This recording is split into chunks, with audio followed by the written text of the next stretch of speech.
Well, I was just up, so Mark, yeah, I didn't know.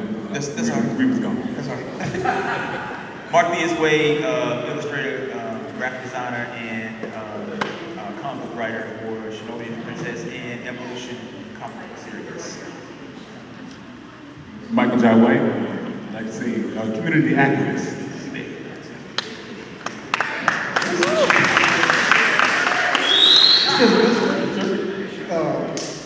Liddell Beeman, founder and CEO of Heal the Hood Foundation in Memphis.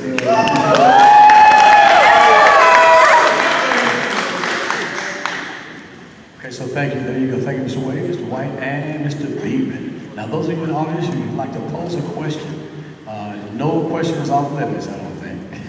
So you can go right to it. And I know many of you have a lot of things in your mind, but you don't get this opportunity very often, to talk to this distinguished panel that you see up here now. All right, I'll just kind of take it. I'll bring the mic to you if you want to, or if your voice is loud enough to project like that from where you are, you can do it. You can just stand up, please, and let us know who you are and then pose your question. Yeah, I really like to encourage that. The fact that some people look at me as the guy on the screen or whatever. Please, right now, I'm one of you. It's about the community. This is why I'm here. Our lives have been put together here for a reason. And so I really like to encourage any questions, anything, even if it's personal, anything like that. This is our time right now. We'll never have this time again, right? Right now. So I really want to encourage you, us to we get deep, we get ugly with the discussion. It's really about real dialogue and real interaction. Okay, so please don't hold back any question that you might have. All right. Lady on the front row right here. Quick question, Mr. White. Not really quick, but as a black male in America today, what would be the advice you give to one, mothers that are raising young boys on their own? Two, what advice would you give to the young male to tread through society right now as a young black male and stay positive that our fathers? Well, see, I'll start. I'll go in reverse. I'll talk to the young black males because me being one, with growing up without a father and stuff. There's a great deal of discussion I would like to do. And I would love to be able to sit with as many as I can to talk directly to them, because I think that's very important, especially someone who comes from a similar background. But one of the things I encourage is that to know a bit of your history, how we got to the place where we are, and empower people with the right information. Because we've been taught to hate ourselves for a very long time. And to understand the programming, if you first start understanding that programming, you start reversing it. Well, we've gotten to a place where we can call ourselves derogatory names and be very comfortable with that. And so I first say, before I tell somebody it's wrong, all right, I want to first educate them about, okay, I'm going to make the decision yours, but once you find out the reasonings, then let's see if you feel like you're comfortable with talking down about your people and about who you are. First, understand your conditioning, and that there are people and generations of people that don't look like you and people who look like you who have propagated this over and over.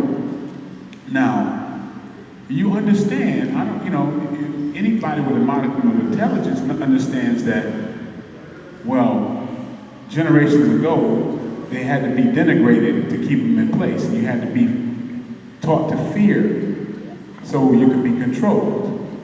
And even then now, even our own loved ones, back just a few generations ago, or just last generation, do you know that there were in our tribes, or just in our communities, there were young folks who said, look, I'm gonna get educated. I'm gonna look this white man in the eye. I'm gonna do better for myself. And we had loved ones.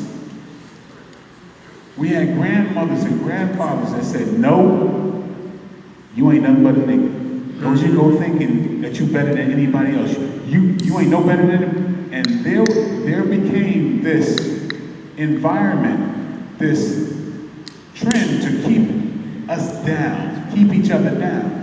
Now, understand where it came from, because those older folks wound up losing young folks because they said, I'm going to do better for myself, and I'm going to do, and those young folks wound up hanging from a tree. So out of love, we kept each other down. Yeah. Out of love for protecting each other. Now, understand where it came from, and you understand that makes sense. Because if I love my child, and my child says, Daddy, I'm going to get educated, and I got nothing but whips on my back, I'm going to be like, no, you ain't. No, you ain't. I love you too much to lose you. I'm going to keep you down. And our community kept each other down out of love. This is the truth. This is not debatable. It's human nature. But times have changed, but our tendencies have remained to keep each other down. Because we've learned it. We saw the older crowd do that, and we thought that was right. We tend to do what we've seen. It doesn't matter what you tell a child, it's what they see. So if you want your child to do right, you do right. Because your child will do what they see.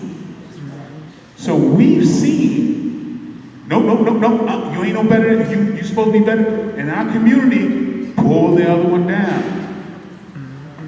But we've been taught, people will try to teach you that that's a negative thing. That's just hater. That's hater. That's hater, behavior. Is it? I just want you to look at it for a second. We learn to do these things.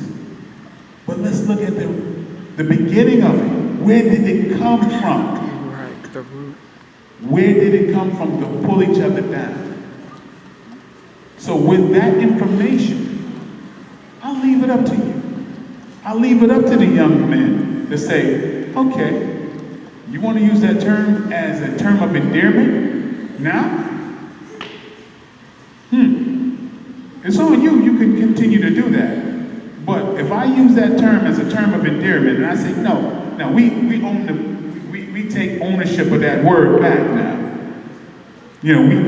Okay, well, if that word is still the word that you hear before another man takes another's life, how is it a term of endearment? Did he just call him a friend before pulling that trigger? So you can't tell me both coexist. But why do we want to hold that word? Our words, hey, what's up, dog? What's up, B? What's up, this and that? Why are we comfortable using those terms for ourselves? Right. That might be a conditioning. Okay, that came out of something that should no longer be there. Because if you love yourself, you think twice about that. There is a comfort. We've learned to be comfortable with keeping ourselves down. But I just say, hey, you have that choice, but given the information of where it comes from, then let you look at it through a new lens. You know?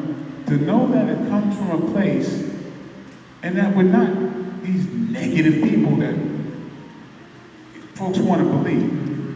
I spent a lot of time, I was a school teacher before I was an actor. So I taught EMD, special ed. I was one of those kids at one time. I learned what my true nature was. I probably had the worst temper than anybody. I'd fight grown men at 14. I was scared of nothing. I felt everything in my life with, everything was amped up with me. I was a very passionate person. Now, when you're passionate in the hood, what happens is you have to build your armor, is what it is. So I built my armor. I was probably the most violent person I know. My brother, who I grew up with, he wasn't like me, right? Now, here's a point I'm trying to make with this. There's another thing in our society nowadays.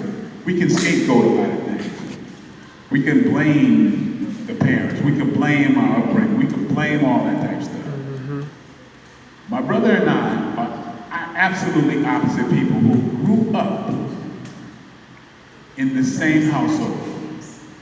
Now, if I say I'm the way I am because my father was a player, and my father was a gangster or whatever, and he wasn't around, everybody in my community and everybody will accept my explanation. If I turn out like my father, I say, hey, I'm like my father. Everybody will be like, yep. If I say I'm opposite of my father because of him, everybody says, yep. There comes a time where you have to accept that you are you. That's who you are. And maybe your surroundings just expose who you truly are. Because me and my brother are completely different. He's an engineer. He's just, nothing bothers him. I was completely different. But we have a social community. We have this thing where we can say, okay, I can blame this on my upbringing and all the work is done. And drop the mic. No. Take responsibility for who we are. Our surroundings and our upbringing only expose who we are. My wife, she came up in the community where all the women was crazy, that was loose and and had babies early or whatever, but she ain't nothing like that. Well, maybe because her community made expose who she was inside. She says, I'm not going to be this, you know what I mean? But if she did go the same way that somebody else did, if I did grow up getting high and committing crimes or whatever, I could blame my community, and I feel like that's all the work that had to be done. Let's stop that. We are who we are. We have to take responsibility of our choices and not feel like all the work has been done just by pointing the finger. Okay? I know that's a long-winded answer, but these are the things that I so like to speak to our young brothers about, because what it is a lot of folks who leave the community don't come back. And sometimes I can't blame folks. They may not know any better, but it's very difficult for young men to find role models and a different road to honor in that community. Because those of us who leave and prosper from a good education, a lot of times they don't come back. That's why I'm here. This is what I'm supposed to do.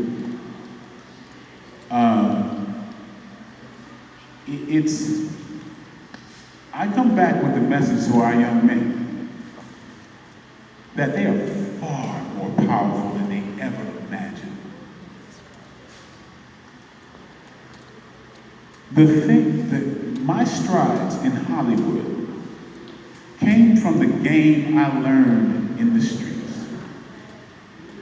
In the streets, you have to be able to assess somebody that fast, right?